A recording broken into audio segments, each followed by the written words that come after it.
Hello, drivers. This is Jeff Morlock, Manager of Driver Safety, and I'm glad to be back with you again for our monthly driver safety meeting. And this is for the month of March. So, hey, we are looking at our key objectives for this meeting. And as you are seeing here, we're going to be talking about having clean windows as we go out the gate on our trips. Making sure that they see us when we are at customer sites and out in the Air Products yards. Eating healthy, something that we all need to try to practice to do a little bit better. Updates to the driver handbook. That is one of the key parts we want to talk about during the safety meeting. I want to make sure that we go over that good and in detailed. So good. So hey, let's get started. We're going to begin with our opening bell that we do each month. And you will see in this video that our good friend Frank Bach, a driver safety trainer out of Granite City, does for us each month. This is a good 4-minute video talking about making sure that we got good clean windows and good clean windshields before we go out the gate. Let me get it up here and make sure it's working. Hey, so drivers, what would you say is the most important aspect of safely handling one of these commercial motor vehicles? What would you say if I told you the answer was your windows? Think about it now. Think about how difficult it is when your visibility is impacted. Whether it be ice buildup, salt remnants, bud debris, or a big bucket of mud. Whoa, hopefully that never happens to you. Regardless, when your visibility is hindered, it increases your level of risk in having an incident or accident. So yeah, today I wanted to spend a few minutes discussing proper window cleaning techniques, safe ergonomic methods, and also how simple this task can include risk if done improperly. Hey, so first it starts with the preparation. Each day we as professionals should take the time to do a thorough pre-trip inspection. And with that, we should ensure that our washer fluid is full, our wiper blades are in good condition, and that the washer fluid system itself is operational. Also, in the event that you know that you're going to be in conditions that may require excessive use of the windshield wiper fluid, don't be afraid to carry an extra gallon of washer fluid with you. This may help save your day. Another good practice is to carry things like a scrub brush with an extended handle with you, just in case you're not near facilities in travel like a truck stop that can help clean your windows. These small steps can truly be life-saving when it comes to your visibility, even in the worst of conditions. So now, let's talk about cleaning those dang old dirty windows. First, it's making sure you have the proper PPE required. Remember, using high-pressure sprayers cause debris to be flung into the air and into your eyes or onto your skin, creating personal risk. Next, take the time to warm your body up and muscles. A few light stretches can help prevent sudden muscle strains or sprains, even from the simplest of tasks. Tools like a pressure washer are a great way to remove set-in road debris. In addition, using Fleet soap compounds allow the debris to actually break down, making for easy removal. Remember, anytime you use a pressure washer, be sure to use 2 hands and maintain a firm grip. Keep hands and body away from the nozzle end, as this high pressure can cause lacerations to the skin and the high heat can cause severe burns. When using scrub brushes, make sure that they are in good condition and can extend the proper length. Be sure to never overreach or overextend your body. Keep a strong core and 2-hand grip with smooth, controlled motions. Avoid those fast, sudden movements and poor posture that would increase your risk of a strain. There may be times where a smaller brush is all you have access to. When this is the case, make sure you have the proper, approved step platform, typically 2 or 3 steps with a handrail that allows you to get closer to the windows or wiper blades without risk to yourself. At no point should you put yourself or your body at risk by using a steer tire to balance on or a tractor step to get higher. These methods put you out of balance with unsecure footing, not to mention the risk of falling from that height can cause severe injury if mismanaged.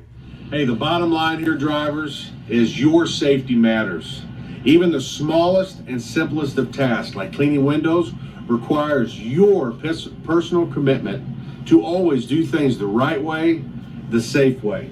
Make your safety personal. Take pride in knowing that when done safely, you'll be able to return home to your family the same way you left them.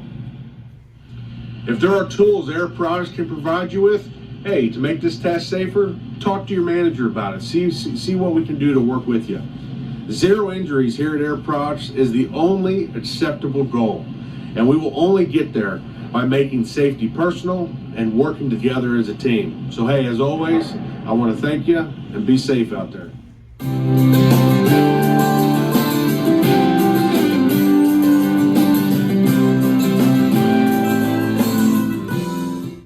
All right.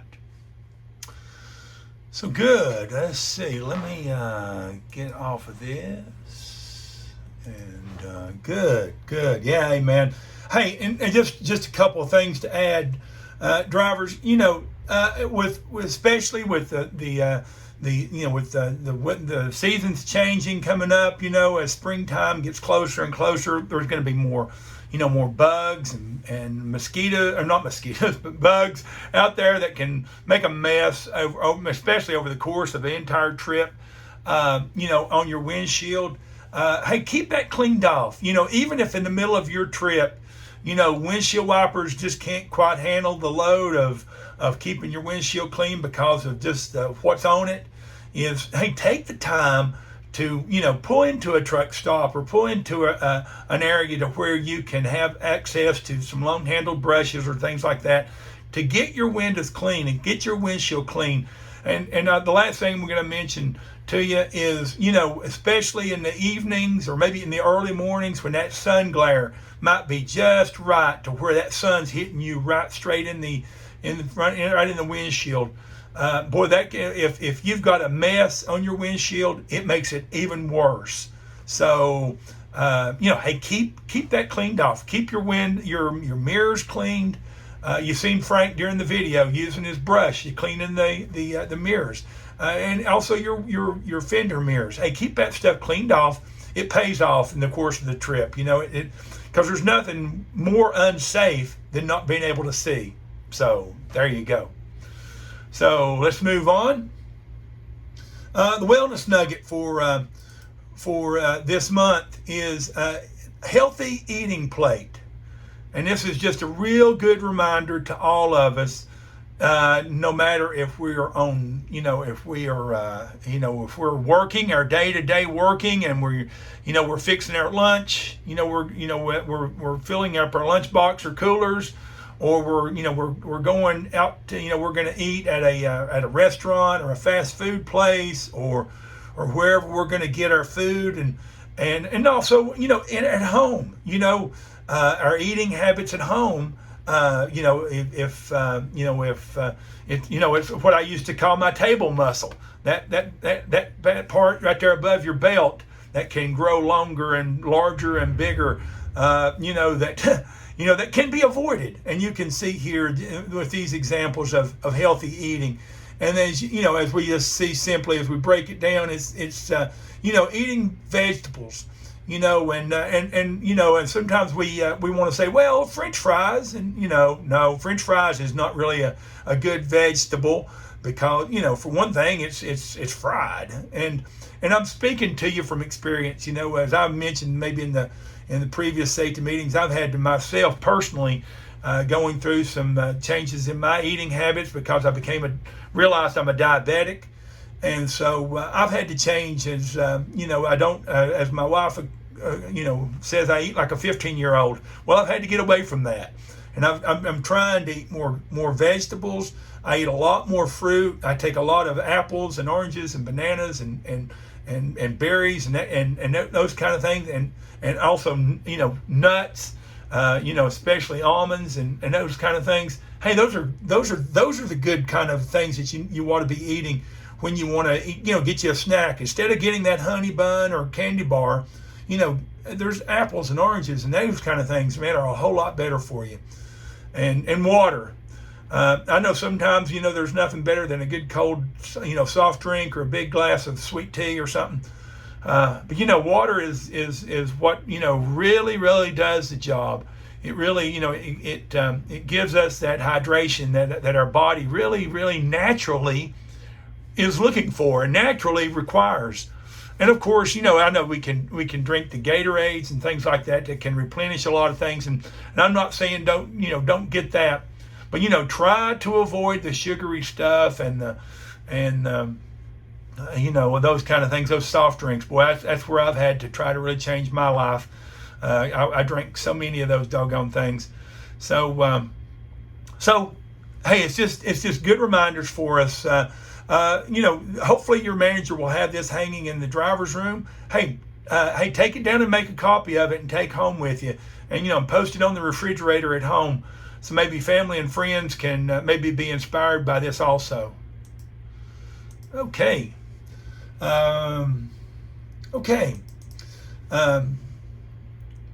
Our friends at Field Safety puts this together for us each month, and this is always such a good guidance for all of us. And their special emphasis on this month is our noise exposure, occupation noise exposure. And of course, we're talking about job, occupation noise exposure. But before we even get started, hey, also just stop and think about in your life, what are the things that you do in your personal life that maybe is loud? That maybe is has a lot of noise. Perhaps you like to work in maybe in your garage, maybe on cars and pickups. I know a lot of you do that, and a lot of you may be into shooting, maybe sports shooting and that kind of thing, and if you like to go to target ranges and those kind of things, the firing of guns sure is can be noisy. And so on and so forth. Some of us maybe have the tendency to want to maybe listen to the radio in the car a little bit louder than should be. But those kind of things, maybe even over a long period of time, can damage our hearing. And so that's what we want to talk about. So let's look at some really good slides. So as we think of noise exposure, the good question for us to ask ourselves, can noise-induced hearing loss be prevented? Oh, absolutely, yes. Noise-induced hearing loss is very preventable. Prevention is essential because hearing loss has no warning signs. It's not like all of a sudden you're going to start maybe getting a little, it's going to start gradually maybe coming upon you. You're going to say, ooh, I need to really start paying attention to this or I'm going to lose my hearing. No, you're not going to get any warning signs. All of a sudden, you're going to have some ringing in your ears, or you're going to have some hearing loss that's not going to change. And so, we don't want to wish that on nobody. So, can it be reversed? No. There are no options that can reverse hearing loss once the loss is noticed. So, however, the progression can be stopped if action is taken. So, that's what we want to try for all of you to think about. So it starts right here with hearing protection. So think about the hearing protection that you have available to you in your job, there at your terminal. The earplugs that are available to you, earmuffs. I was telling the managers earlier, if you're wearing the new hard hat yet, if you've got the new hard hat, and you do not have earmuffs on it, you ought to really ask your manager to get some earmuffs for you, because hey, those earmuffs are fantastic. I've got them on my hard hat, and I just can't brag about them enough. I put those earmuffs down while a driver is running the pump or venting pressure off the trailer, and it's amazing what noise reduction those things do. And of course, then there are those customized plugs that are, that you can have fitted for your ear. All these right here work good. So, you've got to find and you've got to choose what is for, fits well for you. Think about your noise level. Think about it and talk about it, among your fellow drivers and with your manager. And if you feel like that you want more, there's nothing wrong with asking for, like I'm just saying, like maybe you want plugs and muffs. I know a lot of you think, well, those earmuffs get so hot during the summertime. But they really don't. I mean, in my opinion, I mean, I wear them year round, but it's a matter of opinion. But, but if you double those up, that's just double the protection to your ears and your hearing. And, and for you drivers, as we grow older, we want to be able to hear things when we get to be senior citizens. And we want to be able to maybe hear children and hear beautiful music and, hear birds, all those good things in life.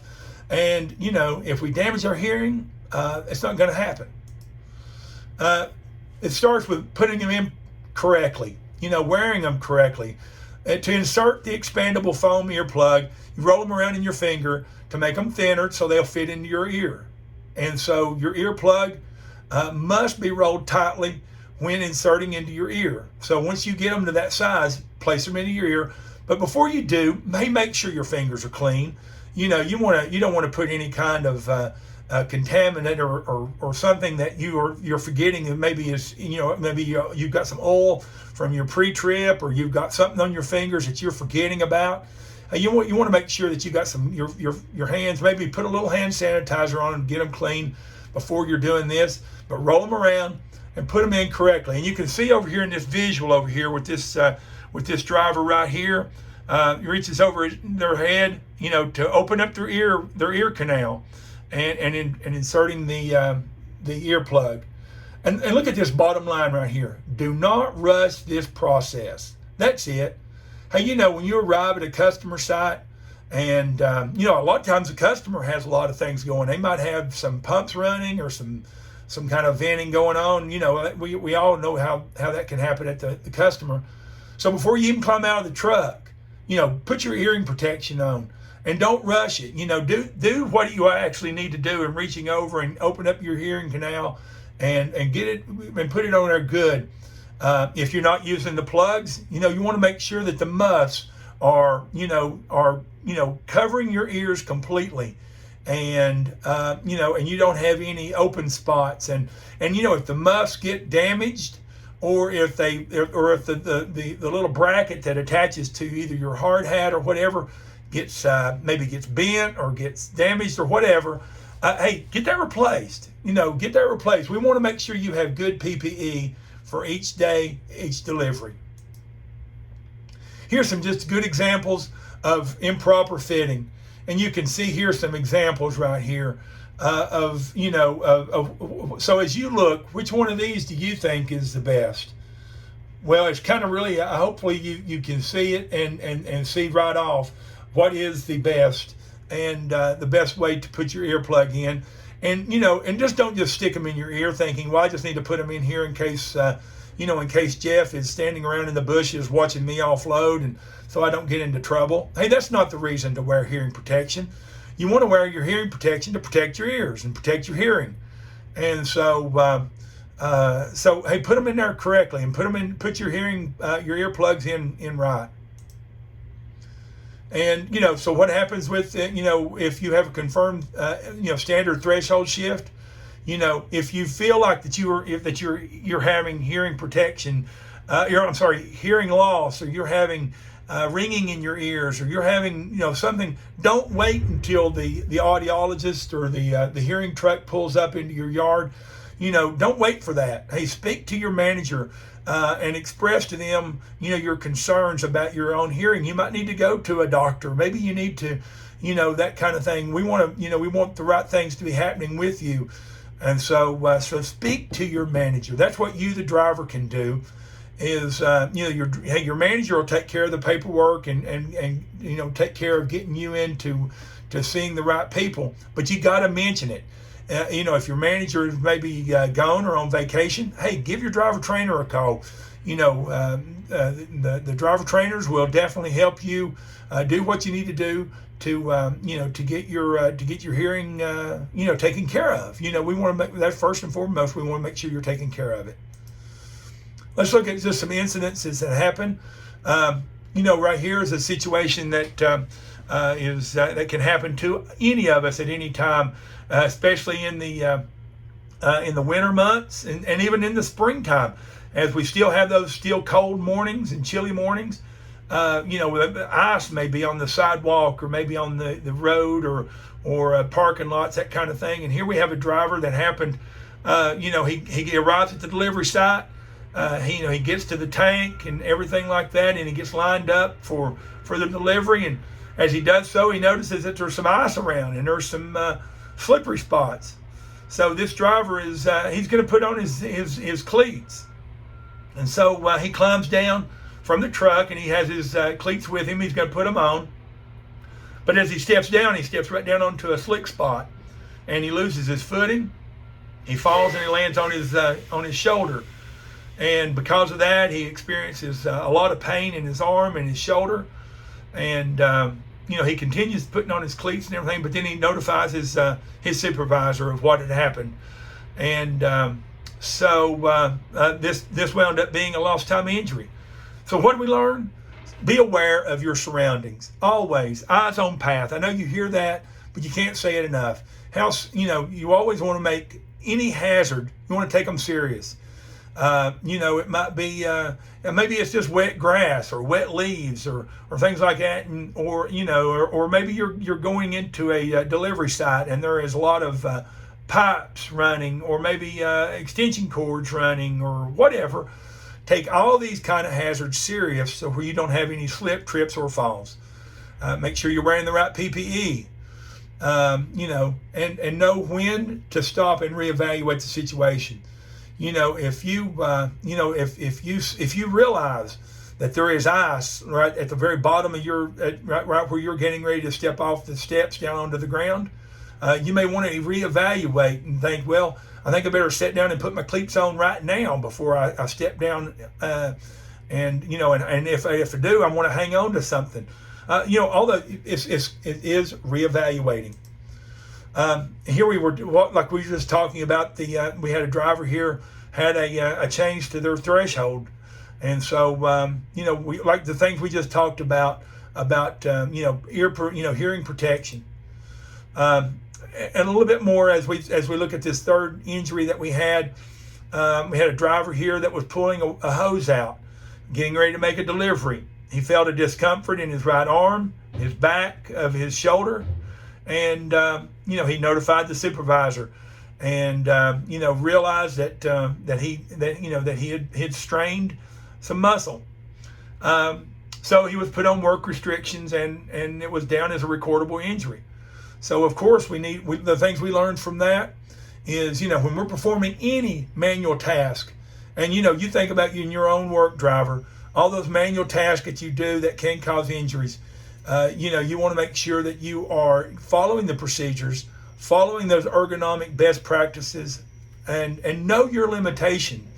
If the hose is too heavy, if the field connection is too high, those kind of things, know your limitations. And if you can't make the connection, if you can't make the delivery, hey, you call and you make the correct phone calls, and because we sure don't want you to injure yourself, all in the name of trying to make a delivery. There's the numbers. It's nowhere near what we were hoping for when we started this fiscal year. We're averaging 2 a month, and so drivers, we kind of put it in your hands. We hope that you will do these things that we've just talked about. Look where you're stepping, look where you're walking. Wear those correct PPE. Get yourself in good ergonomic position before you start doing any task. Okay? Okay. Hey, let's move on. Just for time's sake, the ergonomic reminder that we talk about each month. This month we're talking about hose length. It kind of goes along with our last thing we talked about on the injuries. But you, the driver, gave us this feedback right here, how the length of the hose and is the requirement of getting and stretching that hose out can really, really cause accidents and can cause injuries. So a good reminder to you drivers is we do now have those longer hoses. And, as the hoses are being replaced and trailers are coming out of rehab, they're having these new hoses. So, we're getting great feedback from you drivers. So let me adjust the camera here a little bit. I'm sorry it's shaking around a little bit to where you're not messing up anything. There you go. So so one key thing though is if you don't have the long hoses yet and you've got to make it, if you've got to climb out and look 3 times, 4 times as you're backing up, making sure none of the hazards can cause you any kind of accident or injury. If the hose won't reach, then you need to get things moved out of the way, or you need to make those phone calls. Plain and simple. All right. I'm sure your manager will go over your KPIs and go over your VAFR, the accident numbers, and go over those things with you, and your terminal, your miles, and talk about your own customer sites. And so I'll leave that to your manager. As we look at these closing couple of things right here. Hey, the question of the month. Question of the month this month is dealing with something that happens probably to each and every one of you. At times, you pull into a customer and there's a lot of activity. They might be having an outage, or they might be having some construction work done, or they may be having maybe a shift change to where a lot of pedestrians are going in or out. And, you're trying to get your truck into the position to back into the customer site or to pull up to the customer site. And there's all this activity going on. So the question comes up, do they realize that you're in the area? I mean, you never know. They may be coming out of their workspace and they're not expecting that, that Air Products truck. Or they're caught up in the moment of construction and they don't realize that you're wanting to get into position to make a delivery. So so what can you do? What can you safely do? Without giving anybody a heart attack by laying on your horn or none of that stuff. So there's a lot of measures that we can take. Hey, Smith System says it well. Make sure they see you. And so all we got to do is when we pull into a site, if we see this kind of activity, hey, just tap on the horn, just a toot of the air horn. All you want to do is make sure they look up and they see that truck. That's all you're wanting. You don't need to lay on that horn until you wake up the next county. No, you don't need to do anything like that. But you want to make sure they look and see it. If they do not, then you may want to stop. Stop right then. And if it's a construction situation, maybe it's a deal where they can't stop. Maybe it's like in the picture that we just looked at, in the previous one. It may be one of these deals to where, this big piece right here of rebar needs to go into place and they can't stop. If that be the case, then what we do is we stop. We patiently wait for that to get clear. Once it gets out of the way, maybe right then, maybe a toot of the horn. Then they realize you're there, and then you get by. But along the way, you don't want any distractions. You can't sit there and text. You can't sit there and look at Facebook. You can't sit there and make phone calls on your phone while you're at the customer site, because you're not focused. That's no good. So you want to make sure that you're focused. So you don't want to have any distractions going on with you. Get your paperwork looked at. You're making sure you're at the right place, all that stuff. You want to get all that taken care of before you get into this situation.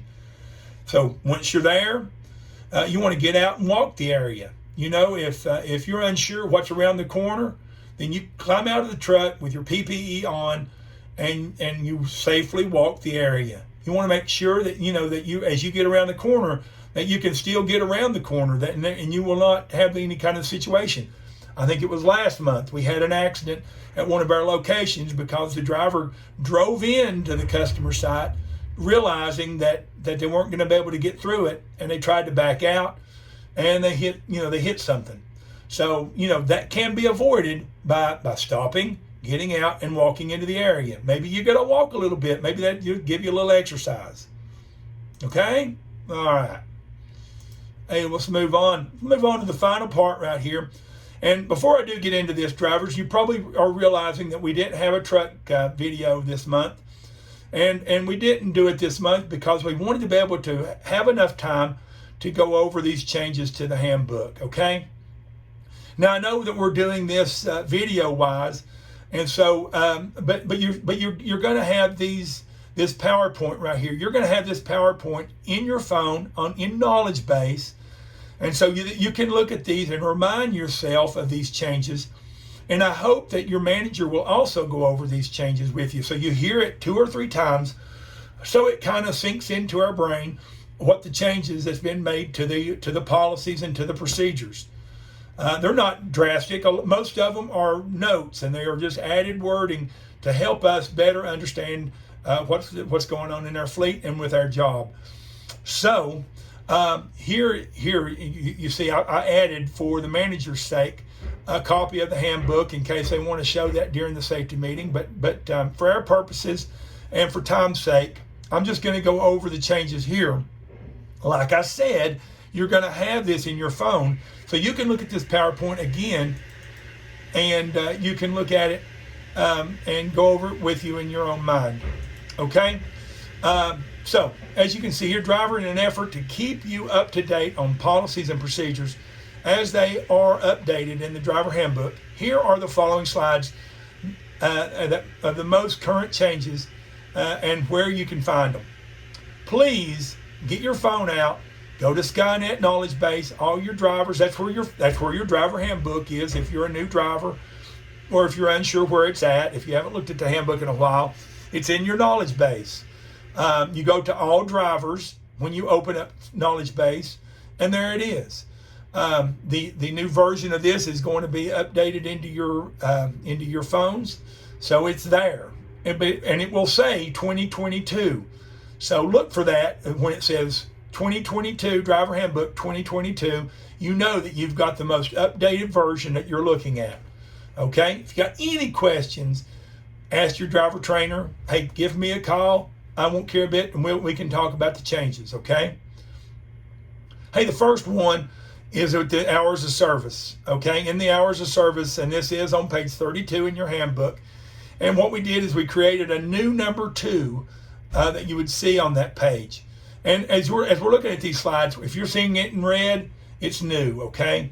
So as you can see here, when a driver notices that they are fatigued, and I know you've heard a lot about that with the Samsara and the new fatigue and distraction program that is at all the sites now, and all of you have been trained on it, and all of you are experiencing it now. And I know many of you maybe have different opinions and thoughts as far as the inward-facing cameras, but hopefully all of you are getting real used to it, and you realize that it is not a deal breaker for you, that you can live with it, and that as long as you don't make any violations, you and that camera will never be friends. So you will never meet each other. So back to the reading here, okay? But these systems alert that they are showing signs of fatigue. The drivers should take a 30-minute fatigue break. I'm sure you've been trained on that, and document the break as such with the Samsara Hours of Service app.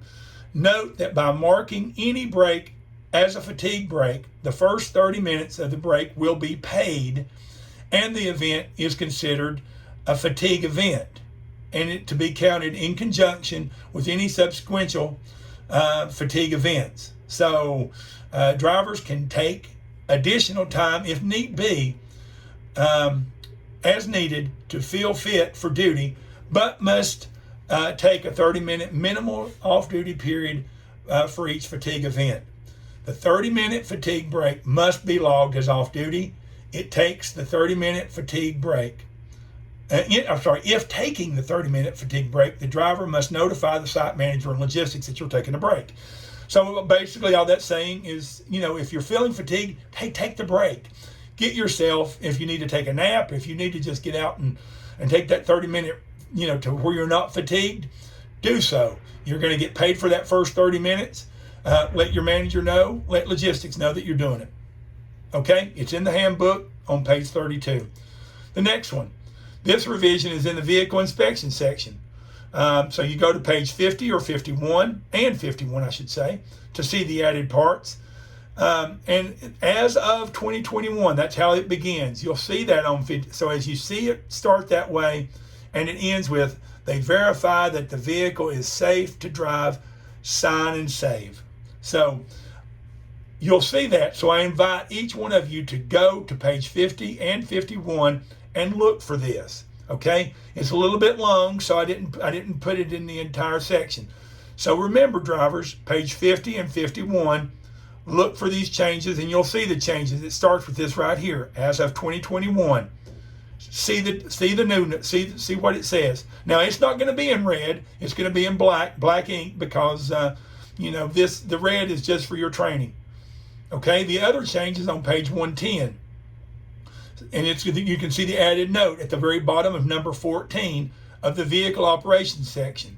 Okay, it's in the vehicle operations section, and as you probably know, as you go through the vehicle operations section, they're all numbered. So number 14 is on an ill and fatigued driver. We don't want either one. So there's a new note at the very bottom of 14 that says, so by definition, fatigue is the result of physical or mental exertion that impairs performance. Driver fatigue may be due to a lack of adequate sleep, extended work hours, strenuous work, or non-work activities, or the combination of other factors. All this is a definition. We wanted to add the definition so you will understand when you hear fatigue, what the definition of that is. Okay? Real simple. Okay, the next one. Also in the vehicle operations section, it's on page 125. Number 41. Kind of goes along with the other one, but these are the changes that the Samsara system has made into our everyday work. And so with that, you can see here, forward and inward facing cameras. Hang on a minute, let me pluck it off. There you go. Most Air Products trucks and trailers, trucks and tractors are now equipped with forward facing cameras and with inward facing fatigue and distraction technology. Now, in all of our trucks, both forward-facing and inward-facing cameras record only when the truck is moving above 5 miles an hour, and both cameras stop recording after the truck stops for 10 minutes. The camera stores up to 60 hours of driving time. The technology automatically captures an event of harsh braking, harsh turns, and distracted driver events. The fatigue and distraction technology in our trucks is based on head movement, and these events can only be viewed by site management and by driver safety and training. This coaching tool is in place to help the driver avoid dangerous driving events that can and do cause accidents and injuries. Drivers are strictly prohibited from blocking or making any adjustment to the camera. So, hey drivers, it's just real simple. It's just a part of our life, and I'm sure that you've already had a chance to kind of get used to it. But now it's in the handbook, and you can, if you need to go back for reference sake, it's there on number 41, page 125. As we move on, this note can be found on page 148 and 175. And it's also a note. In the event of a LOX/LENLAR delivery, so this is for you LOX/LENLAR drivers, a LOX/LENLAR delivery unit is going to be loaded, and before the dust cap is removed from the fill connection on the trailer or the micro bulk, check for pressure in the line from a possible leaking bottom fill valve. To test for this, open V9, the fill line valve, the fill line drain, and ensure that the pressure is not present. If while removing the dust cap, pressure is still detected, do not completely remove the dust cap. Allow the pressure to bleed off and open V9 to help that pressure bleed off. If there is an issue with the leaking bottom fill valve, write it up on your VCR and inform your site maintenance shop of this issue. Okay, once again, this is a good note, good reminder to you. It's on page 148 and 175. Our other one that is in the LOX/LENLAR section is on page 199. And this is dealing with hydraulic powered pumps during the pre-trip inspection. And so the first bullet now says, under number 1, it says, when performing a pre-trip inspection of the trailer, ensure that the alarm is working as it should. To do this, activate the trailer brake within the cab which is the red knob, and release the tractor brake, which is the yellow knob. When this is done, listen for the audible alarm, and you should see the alarm flashing light. When satisfied, activate the tractor brake and resume your inspection. This is just to make sure that the alarm is working. Okay. This added note on page 214 on the subject of the delivery using a restrictor orifice plate, and you can see here in red. Okay. This right here is for those drivers that are going to be making those low pressure tank. It may be fitted with a restricting orifice plate on the fill line. These plates provide additional protection by ensuring that the delivery flow rate does not exceed the tank's release system. So the note you can see right here, the customer-owned tanks that are at risk shall be fitted with an orifice plate in North America only, or the FLCD, or overpressurization protection systems approved by Air Products. In those isolated cases where the customer does not want to fit any protection, then the tank shall only be filled as a two-man delivery operation. Our next one, which is on page 216, and this is dealing with the low Loxlin trailer to trailer bottom field. And this right here, that there's a note been added for oil field services for those drivers when doing a trailer to trailer transfer of product on all Air Products trailers and non-Air Products trailers. Always pressure offload. Never use the pump to make this transfer. Okay. Also added on page 219, it says this section is strictly for transferring product from Air Products owned. I'm sorry, let me read that over. Transferring product into Air Products owned Kings and Queens that are equipped with the operating rupture disc. All other storage vessels, including oil field services, must be pressured off. Okay, you'll see this, drivers, on trailer to trailer pump on page 219.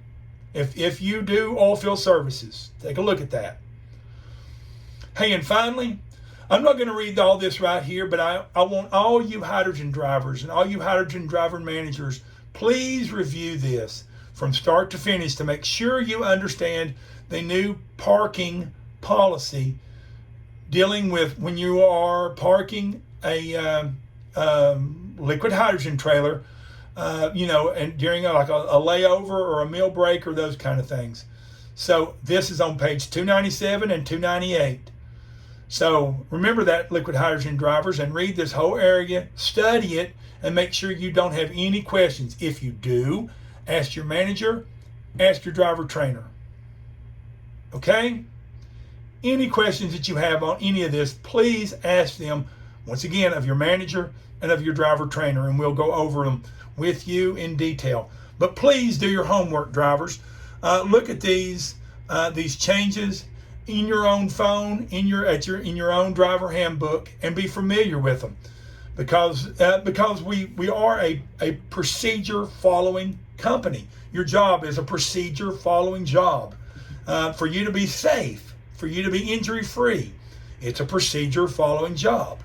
And so they are tested and true and work. So but you've got to know them and practice them, drivers. Okay. Hey, and the final thing is for our shop people, and I'm sure your manager will go over that with your shop people. And so I know I'm running right up, and I want to try to finish before within 45 minutes. So let me just back up and we'll review everything real quickly. Hey, drivers, talking about the driver handbook. Look at the changes. Take time to look in your phone at this PowerPoint, and then do a little homework looking in your own phone and see what they look like. If you have any questions, ask. Question of the month. We were talking about when you arrive at the customer site, or if you arrive at an Air Products yard, and there's a lot of activity. Hey, toot your horn, flash your lights, make sure they see you, because we don't want any kind of accident to happen or injury happen because they didn't know you were on the site. Remember your injury. Hey, follow the Smith system. Follow your Smith system defensive driving techniques when you're on the roadway, when you are at customer sites. Hoses, remember the hoses are, need to fit well. If they do not fit, don't try to press yourself or try to squeeze it in there. We sure don't want you to have a preventable accident because you kept trying to get closer and closer and closer. Hey, take care of your hearing. Your hearing. Use the correct hearing protection. Eat the right stuff on the road or at home. Take care of your body. And finally, keep your windows good and clean. Drivers, I know I've ran a little bit longer than ever, but I know I had a lot of very important parts in the safety meeting. I appreciate your attention to this. I appreciate all your time watching this. And hey, I just appreciate being your manager of driver safety. So if there's anything that I can do for you, don't hesitate to give me a call. So with all that, I will close and wish you all a very safe month and hope all is well with you and yours. Bye now.